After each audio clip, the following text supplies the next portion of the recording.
ఈ రోజుల్లో కామన్‌గా అందరూ వ్యాక్సింగ్, థ్రెడింగ్ ఇవి చేపిస్తున్నారనమాట. అవి చేపించేటప్పుడు మేజర్‌గా కామన్‌గా ఉండే సైడ్ ఎఫెక్ట్ ఏంటి? ఆ హెయిర్ షాఫ్ట్ అనేది డిఫరెంట్ లెవెల్స్‌లో బ్రేక్ అయితది. అదే స్కిన్ లెవెల్‌లో బ్రేక్ అయితే నో ఇష్యూస్. స్కిన్ కంటే డీపర్ లెవెల్‌లో బ్రేక్ అయితే అది మెల్లగా స్కిన్ కింద కర్ల్ అయ్యి మనకేం చేస్తది రెడ్ కలర్ బంప్స్ తీసుకొస్తది. ఆ red colour bumps is due to బేసిక్‌గా కర్ల్ అయిన హెయిర్ అనమాట. ఆ హెయిర్‌ని మనం తగ్గించుకోవడానికి లేజర్ హెయిర్ రిడక్షన్ అనేది చాలా యూస్‌ఫుల్ ఉంటది. ఇదేం చేస్తది? ఎట్ ద లెవెల్ ఆఫ్ స్కిన్‌ని మనం ట్రిమ్ చేసి షార్ట్స్ ఇస్తాం. It's a quadruple wave length laser. దీంట్లో 4 different kinds of wave lengths ఉంటాయి. మనం దానివల్ల అడ్వాంటేజ్ ఏంటంటే మనకి విల్లస్ హెయిర్ తగ్గుతది, థిక్ టర్మినల్ హెయిర్ తగ్గుతది అండ్ మీడియం హెయిర్ కూడా చాలా ఇంప్రూవ్‌మెంట్ ఉంటది. జనరల్‌గా మనకి ఎన్ని సెషన్స్ అవసరమైతే 6-8 సెషన్స్ అవసరమైతాయి. ఈ 6-8 సెషన్స్‌లో చాలా హెయిర్ రిడక్షన్ ఉంటది.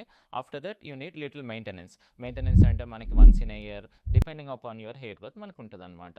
దీనివల్ల ఏంటి మనకు ఆ రెడ్ కలర్ బంప్స్ రావు, ఫ్రీక్వెంట్‌గా హెయిర్ గ్రోత్ ఉండదు.